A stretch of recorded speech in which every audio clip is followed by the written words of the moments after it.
You're listening to the Surgeons of Horror podcast.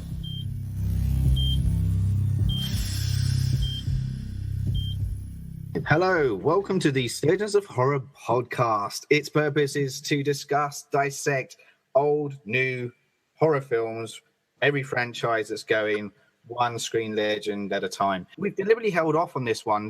We're here to talk around the new It film, and held this one off for a week and a half ago. I think we saw this, like even close to 2 weeks actually. And since then, there has, I'd like to say, mixed fanfare out there as reviews are concerned. Despite that, it has broken box office records. And there is a sequel in the works. We knew there was always going to be a sequel in the works, let's face it.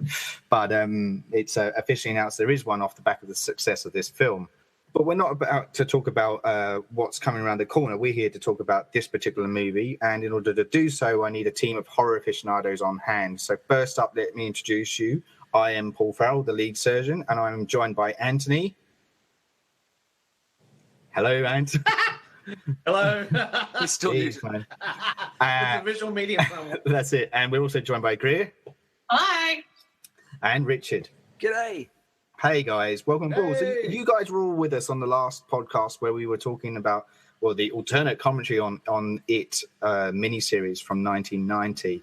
I think we left that, and I think all four of us were psyched up to see this one. I think it's fair to say that we probably came at this as like two huge King fans. That would be Paul and I. Yeah. And then and one performance enthusiast.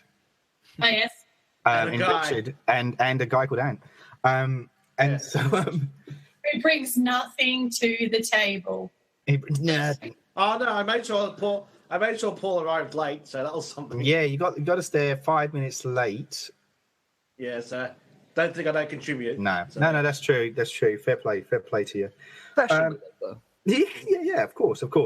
So I think like the first thing that we should probably talk about before we get into the nuts and bolts of it, I've written down here nostalgia, what's old is new again. It seems to be, and what I mean by that is it seems to be 80s is back, and it's back in a big way. And we can't talk about this movie, It, without talking about the elephant in the room, which is Stranger Things. Right. So, and the reason for that, people may or may not have seen Stranger Things, but the directors of and the writers of Stranger Things initially had written up the idea of doing It in the same kind of vein as Stranger Things. And when they tried to sell it to the producers in Filmland, nobody was getting it. They just didn't buy it and said, I don't think it's going to work. So they kind of went, right, well, let's just write our own It. And Stranger Things was born. Oh, all right. But did they have the rights to It when they wrote it? To It? No, I don't know if they did. No, they were. I think they just kind of went, right, we want to make a modern take on It. And this is what we would like to do with It. So off the back of the success of Stranger Things, ironically enough, the film producer said, hey, that might work with the proposal that they made for let's make one. And that's what we got. Let's talk Stranger Things. And it is that's the problem. It's really hard not to watch this film without seeing lots of that element creep in. And you can forgive it a little bit. The star from Stranger Things who is also in the new It film. Yes. Yeah, exactly. There's a lot of parallels that are including the guy that was in Stranger Things, the kid. So I just wanted to touch. I mean, obviously, this film also it's set in the 80s as well, which is a shift from the original miniseries, presumably because they can then kind of fast forward to modern day for the sequel. Yeah. And have it, still kind of within that timeline. But because of that, they also get to play with the 80s, which is like the so in thing at the moment. And Stranger Things was partly responsible for igniting that. But I just wondered your comments on that too, because there are bits in it which really work in this film, like especially the whole kind of New Kids on the Block kind of reference stuff that was going on. It's on the block, so my One Direction. Like I tell my step New Kids on the Block were my jam when I was that age. Look, I absolutely did love that about it. So I am a purist and I have quite a bit of criticism of the film. I did love the fact that it was set in the 80s because it really resonated with me. I was that age at that time, clearly not living in a little town in Maine, but it really kind of, it resonated with me in a way that I don't think the 50s in the original series actually did. Well, I agree, and I think that was the thing. I think that's what was. They were definitely playing their cards right there because it was. They knew that people that grew up watching it were no doubt kids themselves in the 80s, and so it was just bring them right back to that kind of whole sense of nostalgia and that. We think, about, Greer's kind of said her point, older kind of element, and it tapping into that zeitgeist. And I know, and you didn't really kind of grow up with it as your forefront of your mind, in the 80s. Whereas me, I was deliberately kind of being polite there, Greer, but thanks. I'm an 80s kid. I am polite. I was more Michael Jackson Thriller, You were alive in the 80s. Yeah. But what about you, Richard? Coming from, you're obviously the youngest member of the team here. How did this come? Did it resonate, or was it just a bit meh? Yeah, no, I think I really got on the nostalgia trip with it because I enjoyed the whole thing, the whole ride through. But I think, too, being a grown-up, I think if I saw this when I was younger and still had the nostalgia somehow, I would be nitpicking it like crazy. But being able to sit back and just see a completely different interpretation in a way that was, for me, ticking all the adequate sort of boxes and going, yeah, there's jump scares, there's all these big loud noises. But that was the creepiness and the character were just fantastic. All the kid actors just brilliant. But the 50s itself, I think if it was done in the 50s, it just would have looked like Stand By Me, and that really possibly nowadays could have been. It would have detracted from such a large story already that's trying to be told in the book to screen. Sure. It would just have been too much. Yeah, that's right. And I have to agree with that. I think I just thought it was a really kind of clever way of kind of making it more relevant for today's audience. Yeah, agreed. And I think when you get to the next film, which, let's face it, we all know there's going to be a next film. These people will be our age at this point in time, right now, 2017 / 2018. And I think that and the terror maybe will be, very much today. Yeah, hopefully they're going to take that sort of a. Looking forward to that part of it. Yeah, what I've read about the sequel too, they did promise that they build up the horror element on it, which I'm hoping will be the case because felt like that was sadly lacking in this film.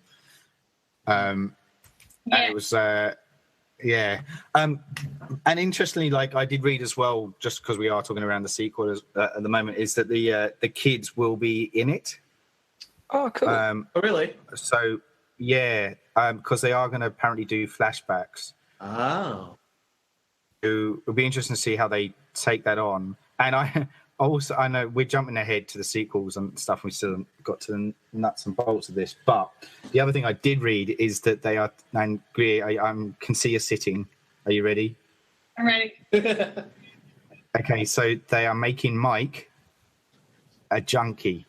What? Who's Mike? Who's Mike? Which one's Mike? And they're going to do the whole, the bit where in the book where they go into their little den and they do the whole kind of smoking kind of thing and they all start hallucinating. And I think it's Richie and Mike are the ones that actually stick it out the longest. You see how it was born and came around. Do you remember that in the book? So that's how Mike's going to envision that through his drug taking. And we get the glimpse of how it was born. Is How do you feel? Like can I claim racism? So yeah, Mike is okay. I know. I loved that about like I don't get that. I loved no. This is the problem I have. The poetic life that they are taking. Yeah. Okay. Breathe. It's going to be okay. We'll get you through this. Okay. Let's take a look at the Losers Club, because I want to talk about the good elements of the film before we start crucifying it. One thing that stood out from this movie is it was the coming of age story. The stuff that Stephen King's really good at when he writes about kids coming together, this really came through and oozed the whole way through. And some of the actors really good in it, I have to say, were really impressive. The actors the kid actors were amazing. Yeah, so good, so good. I don't think we've seen a cast of young people probably that good, possibly since Stand By Me. Like that's my personal opinion. Yeah, they're great. Absolutely. I'm gonna list them off and kind of, because I think they deserve the credit. So like I'm gonna have to start with I'll start with Bill, who's played by Jaden Lieberer. I'm hoping I'm pronouncing your surname right. Found him probably one of the weakest of the group, which was a shame because he's meant to be such a presence on screen. What did you guys feel about him? And is Bill the leader? Yeah. Bill's the tall guy, right? Yeah, he wasn't that brilliant. He actually has one called Daniel Radcliffe syndrome, in that of the three Harry Potter kids, Daniel Radcliffe was easily the worst. Yes. Initially. Yeah. Hang on. Yes. Harry Potter? Oh, yeah. I'm bringing everybody down. Particularly early on, Hermione and Weasley were light years better than Daniel. Daniel's grown up to be a fantastic actor, but back then he was chosen for his look. Well, someone asked him in an interview actually about that and about why he played such a sort of. They'd seen him in better roles, and they said, "Why were you playing that?" And he said, "Because I was trying to emulate the same character that I was cast in at such a young age." So his excuse, at least, was, "I didn't know what I was doing, but I endowed that character with these traits at that young age, so I had to continue those traits through as an actor." Fair enough. My comment on, did you say Jaden? What did you say his name was? Yeah, Jaden. Yeah. I think, to be honest, I kind of felt the same thing about Jonathan Brandis in the miniseries. Like, oh, you're kidding? Oh no, I didn't. From reading the book, like the Bill character is very strong, and even though he has all, I just never necessarily, like, without saying anything bad about the dead, I never really necessarily bought Jonathan Brandis as the leader of the group. I did the book, and I get what you're saying. He's not. He doesn't look like Bill. No. And he's. But I did admit. Look, I mean. So let's. It was bad, but I didn't. Yeah. Yeah. No, I get it. So. Likes the Bill character. It's funny. I always thought that Mike, actually, as the leader, because he was the one who came from a historical sort of point of view, in the miniseries at least, and Bill more as the hitman or the muscle, which is strange. Yeah. I've always been the tall muscle. The one with the big gun. Haystack all the way. Let's talk about him. He's played by Jeremy Ray Taylor, and I thought he was bloody good in this. Really good. Really believable character, heartwarming. But if we're going to throw criticism out there again, he did steal a lot of Mike's personality from the book. As in, like, he's the one that brings all the knowledge and the information and the history of Derry. True. And they chose to ignore the whole dam building thing. So what do we think about, ignoring the dam building thing, though? Like, completely ignoring that brings them together as a team originally. What's the dam building thing? In the book, Ben teaches them how to build a dam down in what's it called? The Barrens. The Barrens. Thank you, Paul. And That's right. it's kind of more of as Paul said, it's a bit of a team building exercise. It's a bit of a Ben showing his, abilities to kind of, I guess, character build and set up his character for later in life. He becomes a very famous architect. Right. Cool. Yeah. And they didn't use it. There's a lot of things that they didn't use. Yeah, no, that's right. They did drop her stuff. So I could say, I did come out of it kind of semi thinking it's a shame they dropped some stuff, but I bought them for the way they were able to at least tie me together with it. Well, just over 2 hours, 2 hours 15 minutes from what is a very complex novel and story. Yeah. I did wonder how they were going to do that. And I think, in fairness, they did a semi-decent job in that respect. Did the last podcast, Paul, and that, 3/4 of the book is actually when they're kids, and a quarter of it, is kind of the flashbacks and the setup and the, a lot of the story leading up to that kind of penultimate. And, and so to kind of cram that 3/4 of the book or 800 pages or whatever into a 2 hour and 15-minute film, that's hard work. Yeah. Yeah, it is. Absolutely. I agree. For me, though, I've got to say the highlight for me was Sophia Lillis, who played Bev Marsh. Yeah. I thought she was so damn good. She was doing some stuff that belied her age. Yeah. Actually, how old is she? Because she did come across as a bit older, I thought. She's a star, man. But of course she was, when she was I don't know. boys, she looked about 14 or 15 to their 11. Like, let's just face it, that's how it works.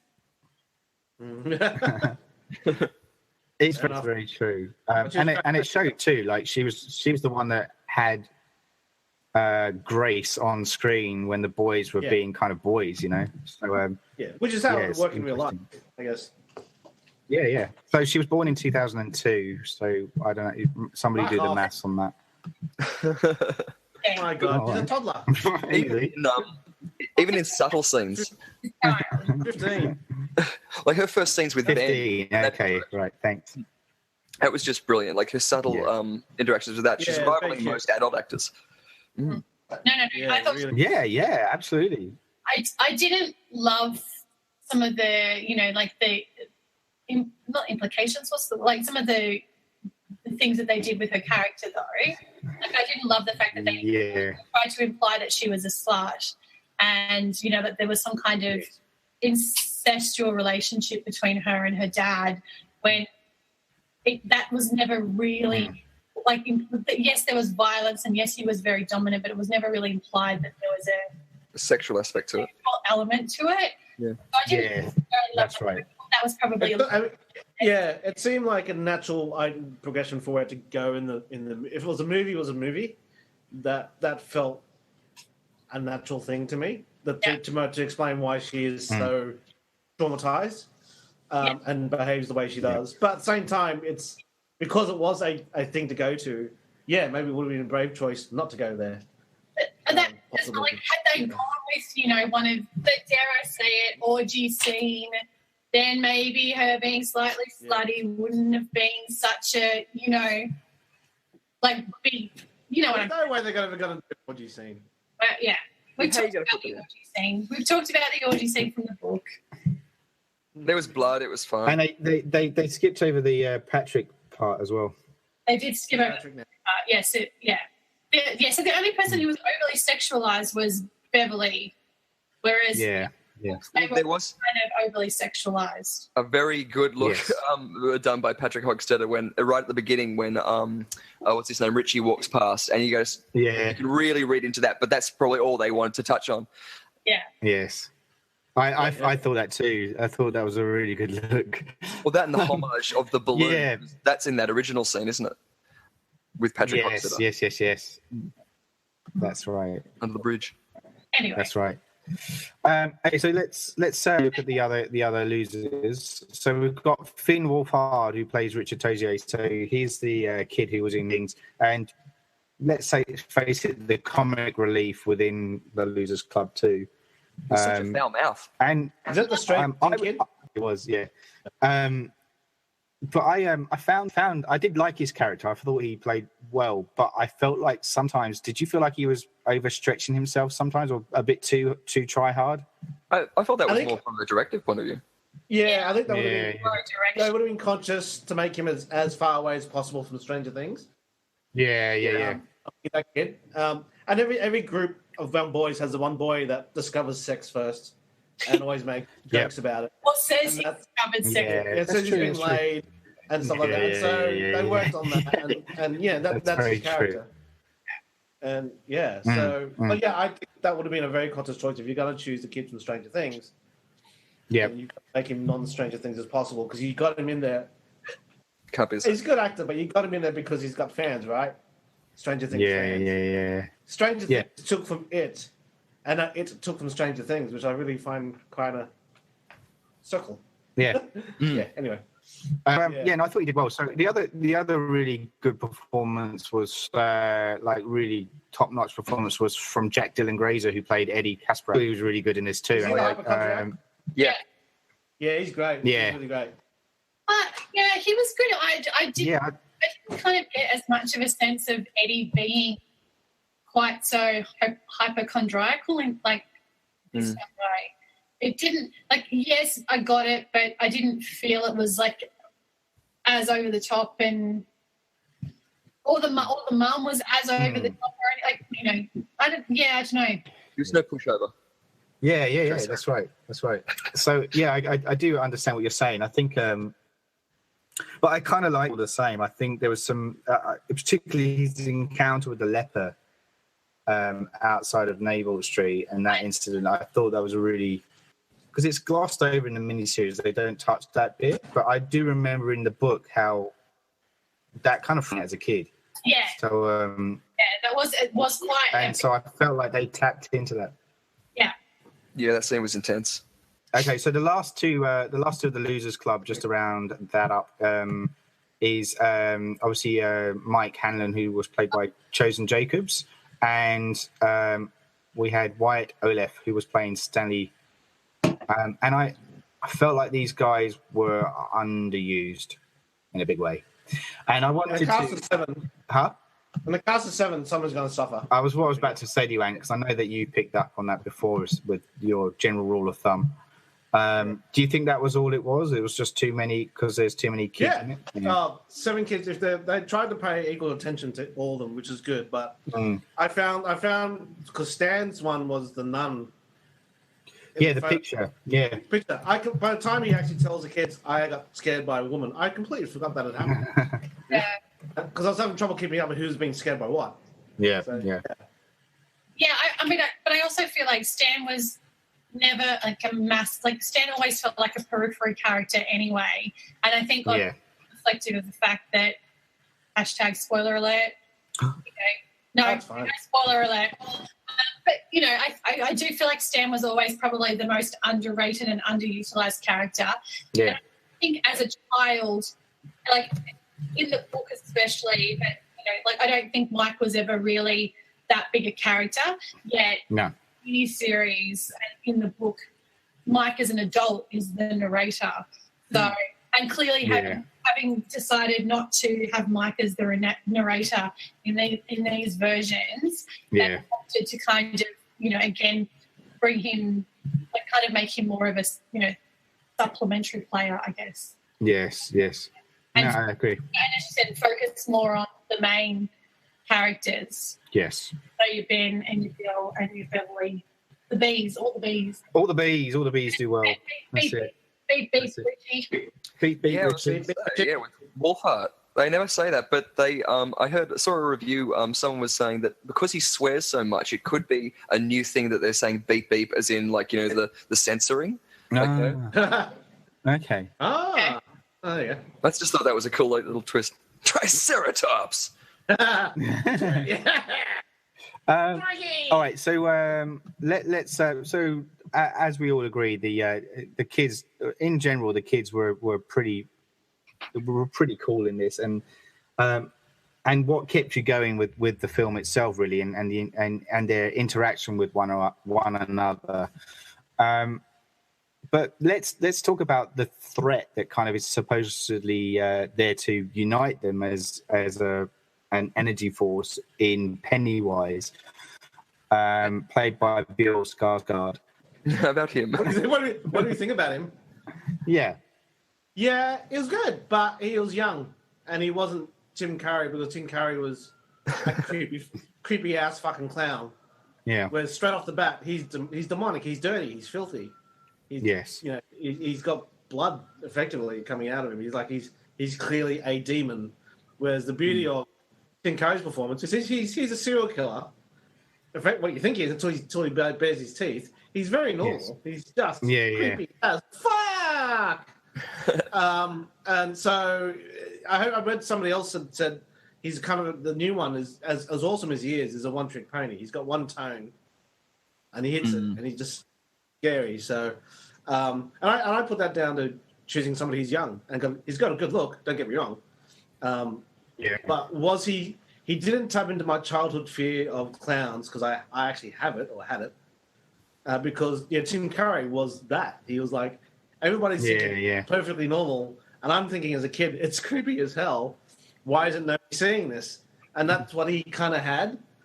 Where straight off the bat, if anybody saw a clown with this young Pennywise with a big head and demonic smile, you're like, oh, that's not right.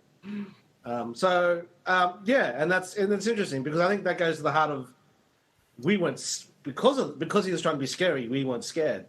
I think yes, which was the complaint. I think a lot of you guys had, and not even I had. I admit I wasn't scared. I was impressed, and I thought the effects were great. And I thought it's a fun story. It's a roller coaster. Yeah. See, I felt like the effects took me out of the film. Right. Yeah. Because they were too. I mean, it's a hard one because I get what they were doing. They were trying to convey it Pennywise as this other entity, the otherworldly entity, I should say, to convey without using CGI. And so I felt like that was probably a good that they were trying to address. But I just felt there were points of it that they just took me out. And I was saying to Richard off record, offline, that the character itself just felt like he kept coming into things and going, ugh, and then going on.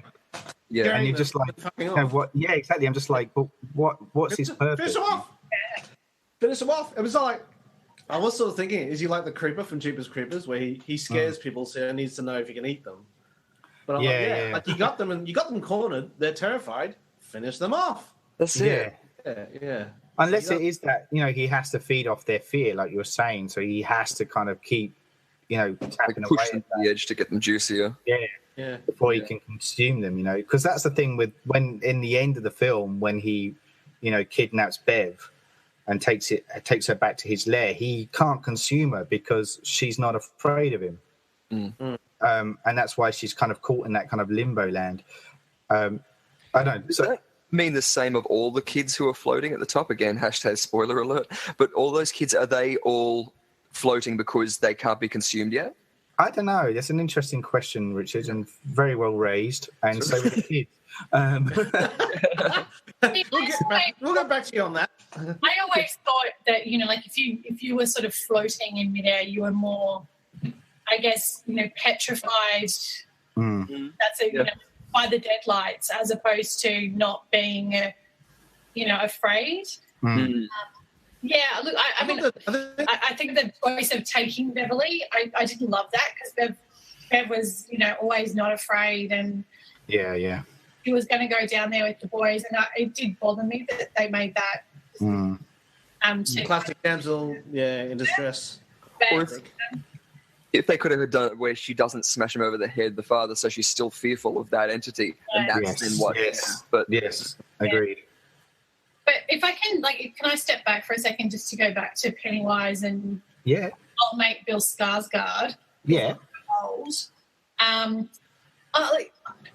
I personally just think he's too good looking. I have a 20-year-old who is in love with him. Yes. Being her bae all the time. Doesn't care that he dresses up as a clown with that creepy face shit going on and everything. She still loves him. No, I just I think, you know, Tim Curry is fascinating because he has such a really interesting face, and it's like, agreed. I know certain people have had the hots for him, or, you know, thought he was attractive, but I don't think. I'm not looking at you, Richard. Not judging at all. But yes. And an interesting, and that interesting face, you know, like did lots of things, and like I see him as it, then I see him as the grit, like in Home Alone 2 when they do that scene where it goes from his face to the Grinch and the Grinch. Yeah. Yeah. Have a lovely day. And he like really kind of expressive, you know, animated face. And I did feel like, you know, like that Bill Skarsgård is very much, you know, it was all or nothing. There was no kind of no shade really. Like there was, you know what I mean? Yeah. I thought that what they did with his face was fantastic. Yes. Like, the fact that it, like, the line joined all the way down and everything, I think that was a test for the, like, sort of the makeup and the production design and whatnot. But I didn't particularly find him scary because I think in the back of my mind he was always just too good-looking a guy and not, you know, and not to mention the fact that I was hoping it would be terrifying, and I sat there through the whole. Yeah.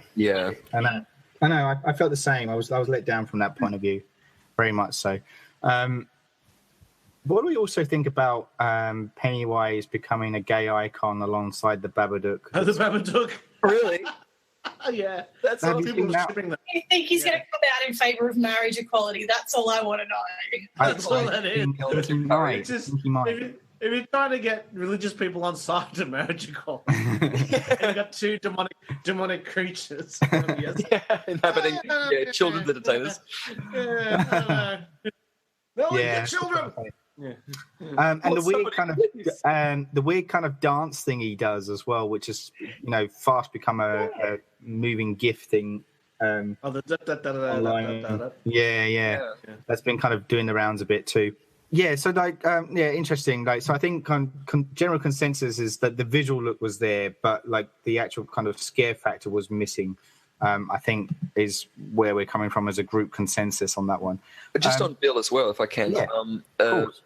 I've been watching a lot of interviews with him, and he's been saying he hasn't had a lot of opportunities to be able to play these sort of roles. So I think he's sort of feeling his way through it too. And when you give him, okay, this is an overpowered character that we can't even fathom in this realm, what are you going to be able to do with that? So I think he's relied heavily on the director, who also hasn't really been able to give him what he's needed.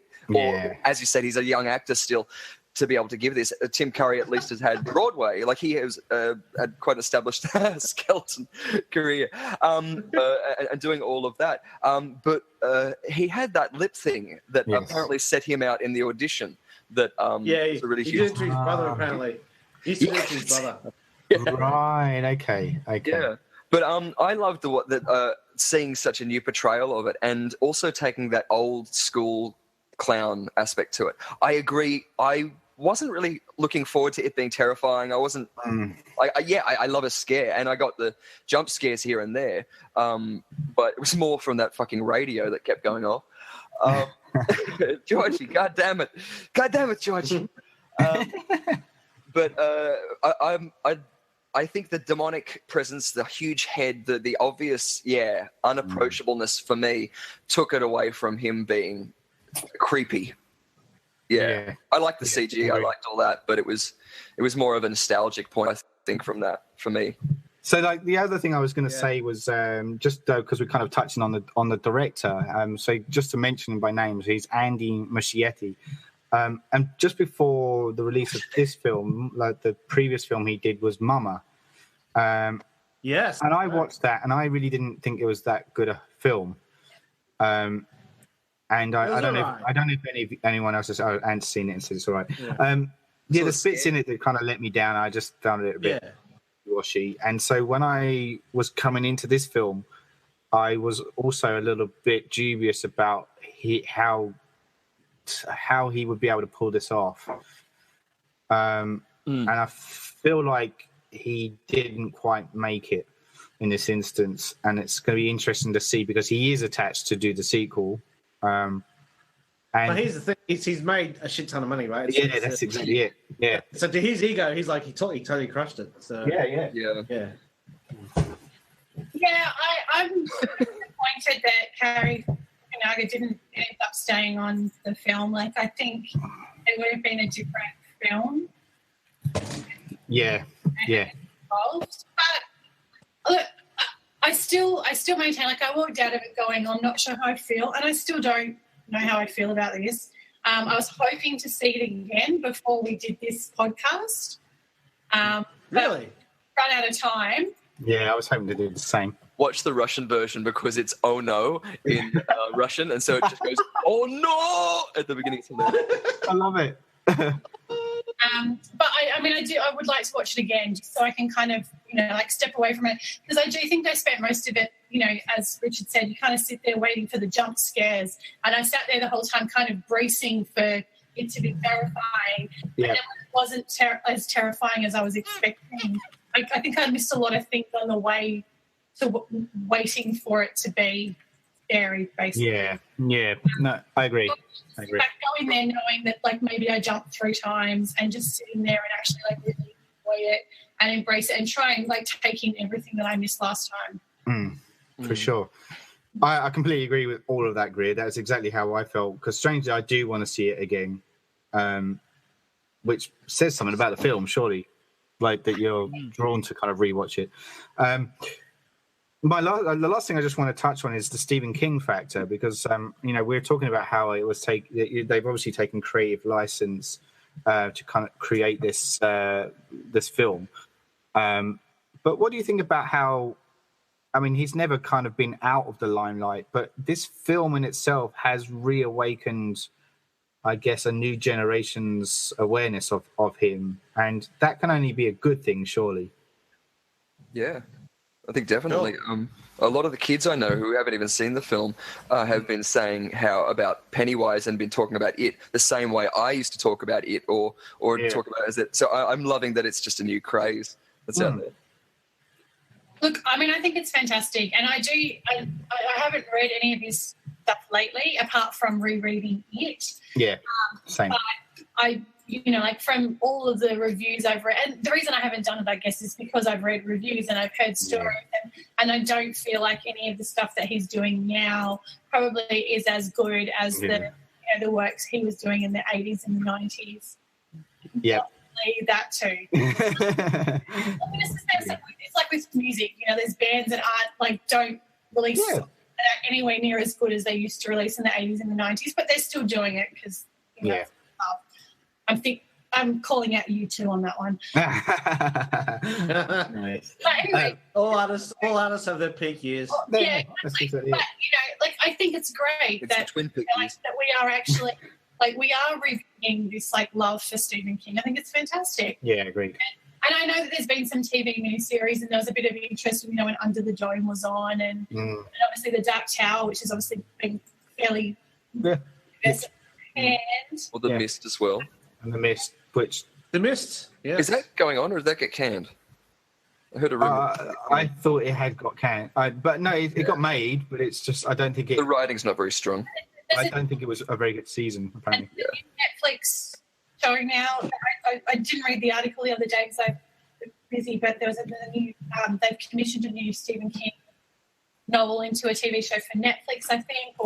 I read that somewhere. Yeah, I can't remember which one it is. It was a short, I think it's one of his short films, short novels. Yeah. And I can't for the life of me think what it was called, but yeah. The Green Mile, that was fantastic. Yeah. Shawshank Redemption is probably one of the classic 20th century films. Yeah. Based off a short story. You even got the short story of Children of the Corn, which could even have another 6 films that I could make now. Yeah. Apparently he's Stephen King's because he's got rights to some of his stuff again, and he's basically put an all-out ban on any more Children of the Corn films because they're shit. Yeah. You want it. His career needs a new revival now that Terminator's over. So No more Terminators. No more Transformers, actually. We need to revisit Pet Cemetery again. Yes. Well, there was rumours that Pet Sematary was going to be remade. I mean, they remade Carrie, but that was terrible. Yeah, I didn't like that. There is the Carrie-esque scene in it, though. Yeah, the blood. I love that. Literally a blood bath. That was really awesome. I really like that. Yeah, that was cool. I did like that as well. Have to Did anybody notice that the little kid's Lego toy was a turtle? Yeah. Yes, I did notice that. Yeah. That only occurred to me the other day. Ah. Not noticed that. Yeah, Why that's important? yeah, I think it was a way of kind of subliminally kind of saying that the turtle's presence is always there. Yeah, I think the director mentioned that he didn't want to have that aspect of, because it was so far out there. I think I remember someone just said, "It's a tortoise, not a turtle. You don't put them in the water, they drown." Why won't you swim? Yeah. Yeah. But no, it's a good point. Okay, so I think let's just kind of do a quick kind of group on discussion on the final thoughts on the movie as a whole. Where do we stand on this? Because I am gonna leave Greer to the end, purely because, but I will say that she did come out the movie going, I don't know how I feel. I really don't know how I feel, and I get that. I totally get that. Oh my God, she sounds just like her. but yeah, Richard? What was your overall kind of thoughts on the film? I dug it. I thought it was a fantastic time. I think it was mainly the nostalgia of it, like being able to watch it all again and see a different take on it that was able to take a much further step, like Georgie's arm getting ripped off, like that scene. The kid coming down the stairs, like some of those moments that I don't know if they were in the book necessarily, but they were so iconic. The kid with the eggs. I did end up seeing the woman behind in the library and things like that, and little ominous things like that. Yeah, were fantastic. Yeah, I remember us talking about it. We didn't mention it in this podcast, did we? But just for listeners there, like there's a bit where my mind's just gone back. Ben is in the library, and the librarian lady's out of focus in the background, but she starts standing in this kind of really crooked, awkward way, staring at Ben as he's looking in the book. Yeah, and she just looks really creepy at that point, even though she's out of focus. But I thought that was a really nice touch. Yeah, agreed. Mm-hmm. Cool. And what about you, Ant? Where did you end up on this film? Wasn't scared.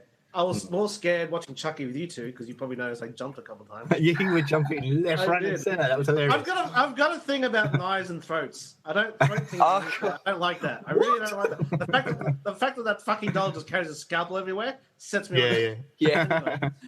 That was cool. But that Grizz out. She's gone. Let's set her off. Have that effect. Yeah. She's got to get a scalpel. Yes.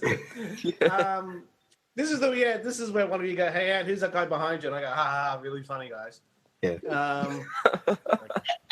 There. We didn't want to say anything. Like right there. Yeah, look, it was a good film, but in terms of like the actual story of the kids and how they were performed and their interaction, I really enjoyed it. I thought the effects were great, and I thought the visuals were interesting, but not scared at all. And so, as a story, it was interesting. Yeah, it was good. I enjoyed it, but I can understand why fans were pissed off because it's. And I don't know, the reason why it wasn't scary is that, that classic thing that other films were built on films like it. Yep. And so it's so used to at its heart, it can't really improve on those films unless it reinvents itself entirely, which would really piss you fans off. So I don't know how much it's that, or maybe the director made wrong choices and he could have made it scarier. I don't know. But as a film, I enjoyed it. I thought the acting was great. Yeah. Directing was great. I thought the acting and directing was great in Wonder Woman too, and I hated that film.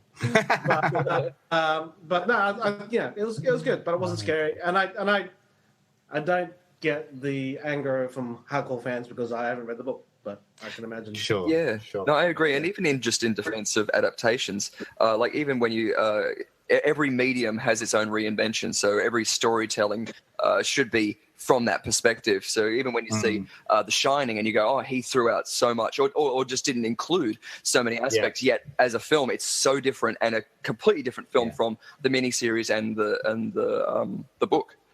Yeah. So I do think that the medium is important, that, as you said, Greer, like, you know, condensing so much down into 3 hours or however much longer, and then still keep you watching, whilst then trying to deliver on scare after scare, and not piss off the fans too much. It's very hard.